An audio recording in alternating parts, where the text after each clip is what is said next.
നമ്മുടെ കുർബാനക്രമത്തിലെ രണ്ടാമത്തെ അനാഫ്രയായ മാർ തെയോദോറിൻ്റെ കൂദാശക്രമത്തെക്കുറിച്ചുള്ള ഒരു ചെറിയ പഠനമാണ് ഇവിടെ അവതരിപ്പിക്കുന്നത്. ആദ്യം നമുക്ക് അല്പം ചരിത്രം മനസ്സിലാക്കാം. മാർ തെയോദോറിൻ്റെ കൂദാശക്രമം പൗരസ്ത്യ, സുറിയാനി, സീറോ മലബാർ, തൃശ്ശൂരിലെ അസീറിയൻ എന്നീ സഭകൾ ബലിയർപ്പണത്തിനായി ഉപയോഗിച്ചു വരുന്നു. ഇതിൻ്റെ ആരംഭം ഈ കൂദാശക്രമത്തിൻ്റെ 10-ാം നൂറ്റാണ്ട് മുതലുള്ള കയ്യെഴുത്ത് പ്രതികളിൽ ഇപ്രകാരം രേഖപ്പെടുത്തിയിരിക്കുന്നു. മാർ ആബ കാതോലിക്കോസ് മൊപ്സുവസ്യായിലെ മെത്രാനും വിശുദ്ധ ഗ്രന്ഥങ്ങളുടെ അതിശ്രേഷ്ഠ വ്യാഖ്യാതാവുമായ മാർ തെയോദോറിൻ്റെ കൂദാശക്രമം ഗ്രീക്കിൽ നിന്നും സുറിയാനിയിലേക്ക് വിവർത്തനം ചെയ്തു. തുടർന്ന് അദ്ദേഹം തന്നെ ഈ കൂദാശക്രമം കൽദായ സഭയിൽ ബലിയർപ്പണത്തിനായി ഏർപ്പെടുത്തുകയും ചെയ്തു. ആകയാൽ 6-ാം നൂറ്റാണ്ടിലാണ് ഈ കൂദാശക്രമം രചിക്കപ്പെട്ടതെന്നും മാർ ആബ കാതോലിക്കോസാണ് ഇതിൻ്റെ കർത്താവെന്നും നമുക്ക് അനുമാനിക്കാം.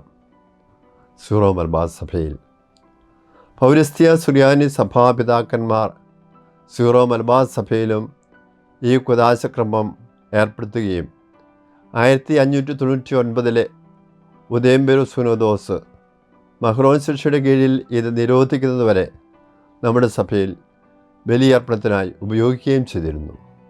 പിന്നീട് 1957 മുതൽ മാർപ്പാപ്പന്മാരും പൗരസ്ത്യ തിരുസംഘവും മാർ തെയോദോറിൻ്റെയും മാർ നെസ്റ്റോറിസിൻ്റെയും കൂദാശക്രമങ്ങൾ നമ്മുടെ തക്സായിൽ ചേർത്ത് ഉപയോഗിക്കുവാൻ ആവർത്തിച്ച് ആവശ്യപ്പെടുകയുണ്ടായി.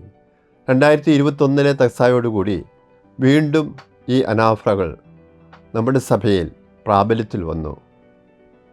മാർ തെയോദോറാണോ ഈ കൂദാശക്രമത്തിൻ്റെ കർത്താവ് എന്നും ന്യായമായി ചോദിക്കാം. തീർച്ചയായും അല്ല. ലിറ്റർജിക്കൽ ക്രമങ്ങൾ കൃത്യമായ രൂപവും ഭാവവും കൈവരിച്ച 3-4 നൂറ്റാണ്ടുകളിൽ ഓരോ സഭയുമായി അടുത്ത ബന്ധമുണ്ടായിരുന്ന അപ്പസ്തോലന്മാരുടെയോ സഭാപിതാക്കന്മാരുടെയോ പേരുകൾ ആ സഭയിലെ കൂദാശക്രമങ്ങൾക്ക് നൽകിയിരുന്നു. അങ്ങനെ പൗരസ്ത്യ സുറിയാനി സഭയിൽ വലിയ സ്വാധീനമുണ്ടായിരുന്ന മാർ തെയോദോറിൻ്റെ പേരും രണ്ടാമത്തെ അനാഫ്രയ്ക്ക് നൽകിയതാണെന്നാണ് ന്യായമായി നമുക്ക് അനുമാനിക്കാവുന്നത്. മാർ തെയോദോറിൻ്റെ കൂദാശക്രമത്തിൽ നെസ്റ്റോറിയൻ ഭാഷണത ഉണ്ടോ എന്ന് ചോദിച്ചേക്കാം. തീർച്ചയായും ഇല്ല. പകരം വളരെ വികാസം പ്രാപിച്ച മിശിഹാശാസ്ത്രവും പരിശുദ്ധ ത്രിത്വശാസ്ത്രവും ഈ കൂദാശക്രമത്തിലെ പ്രാർത്ഥനകളിൽ വളരെ പ്രകടമായ രീതിയിൽ നമുക്ക് കാണുവാൻ സാധിക്കും. ഉദാഹരണമായി 2-ാം പ്രണാമജപത്തിൻ്റെ അവസാനം ശ്രദ്ധിക്കുക. കർത്താവെ, തുല്യരും അവിഭാജ്യരുമായ 3 ആളുകളായി ഏറ്റുപറയപ്പെടുന്ന പരമപരിശുദ്ധിയുടെ മുമ്പാകെ എല്ലാ സ്വർഗീയ ഗണങ്ങളും സദാ സ്തുതികൾ അർപ്പിക്കുന്നു. കൂടാതെ പരിശുദ്ധ സിംഹാസനം ഈ അനാഫ്ര നമ്മളോട് ഉപയോഗിക്കുവാൻ ആവശ്യപ്പെടുമ്പോൾ അതിൽ സത്യവിശ്വാസത്തിന് നിരക്കാത്ത കാര്യങ്ങൾ ഒന്നുമില്ല എന്നും നമുക്ക് ന്യായമായും ഊഹിക്കാമല്ലോ. ഈ അനാഫ്ര ഉപയോഗിക്കുന്ന കാലം, ഈ അനാഫ്രയുടെ ഉപയോഗം മംഗളവാർത്ത കാലത്തിൻ്റെ ആദ്യ ഞായർ മുതൽ ഓശാന ഞായർ വരെയെന്ന് കൈയെഴുത്ത് പ്രതികളിൽ രേഖപ്പെടുത്തിയിരിക്കുന്നു. എന്നാൽ ഇത് മറ്റ് അവസരങ്ങളിലും ഉപയോഗിക്കാമെന്ന് നമ്മുടെ സഭയിലെ സിനഡ് നിർദ്ദേശിച്ചിട്ടുണ്ട്. എന്തുകൊണ്ടായിരിക്കാം ഈ പ്രത്യേക കാലത്തിലേക്ക് ഈ അനാഫ്രയുടെ ഉപയോഗം നിഷ്കർഷിച്ചിരുന്നത്? നമ്മുടെ രക്ഷയുടെ അടിസ്ഥാനമായ മിശിഹാ രഹസ്യങ്ങളുടെ വിപുലവും ആഴവുമായ പ്രതിപാദ്യം ഈ അനാഫ്രയിൽ ഉണ്ടെന്നത് തന്നെയാണ് അതിൻ്റെ പ്രധാനപ്പെട്ട കാരണം. ഉദാഹരണത്തിന് 3-ാം ഗഹാന്ത പ്രാർത്ഥനയിൽ ഈശോയുടെ മനുഷ്യാവതാരം വിശുദ്ധ പൗലോസ്ലീഹായുടെ ഫിലിപ്പിയർ 2:6-7 ആസ്പദമാക്കി പറയുന്നു: മനുഷ്യരായ ഞങ്ങൾക്കും ഞങ്ങളുടെ രക്ഷയ്ക്കും വേണ്ടി ഏകജാതനും വചനവുമായി ദൈവം അങ്ങോട്ടുള്ള സമാനത പരിഗണിക്കാതെ തന്നെ ശൂന്യനാക്കി ദാസൻ്റെ രൂപം സ്വീകരിച്ചു. ഈ അനാഫ്രയുടെ പ്രത്യേക സവിശേഷതകൾ എന്തൊക്കെയാണ്? 1. ഇതിലെ പ്രാർത്ഥനകൾക്ക് സെമിറ്റിക് സ്വഭാവത്തിൻ്റെ മുൻതൂക്കമുണ്ട്. ഉദാഹരണം, നാമം എന്ന പദം ദൈവത്തെ സൂചിപ്പിക്കുവാനായി പല പ്രാവശ്യം അനാഫ്രയിൽ ഉപയോഗിച്ചിരിക്കുന്നു.